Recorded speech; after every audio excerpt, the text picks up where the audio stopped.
Medak parliament ఎన్నికల నేపథ్యంలో BRS party అభ్యర్థి వెంకట్రామిరెడ్డి ప్రచార యాత్ర సదాశివపేట పట్టణంలో ప్రారంభమైన ప్రచారానికి మాజీ మంత్రి హరీష్ రావు వస్తున్నాడని రోడ్డుపై కార్యకర్తలు నిలబడడంతో పట్టణంలో భారీగా ట్రాఫిక్ జామ్. హరీష్ రావు కోసం ఓవైపు వాహనాలను నిలిపివేసిన కార్యకర్తలు అసలే ఎండాకాలం ట్రాఫిక్ జామ్లో మహిళలు, వృద్ధులు, చిన్నపిల్లలు ఉక్కపోతతో తీవ్ర ఇబ్బందికి గురయ్యారు.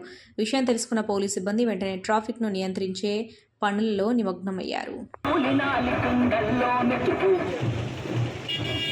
యువరాజ్ పాటిల్ గారు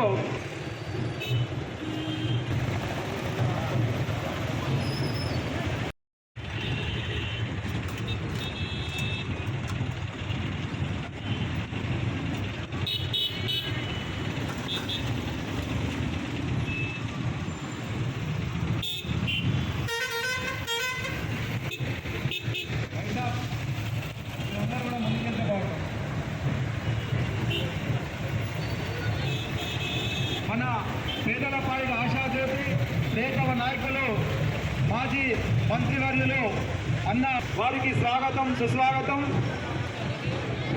బీద బడుగు వర్గాల ఆశాజ్యోతి, పేదల పాలిట పెన్నిధి, ట్రబుల్ షూటర్ అన్న హరీష్ అన్న గారు ఇప్పుడే స్వాగతం, సుస్వాగతం.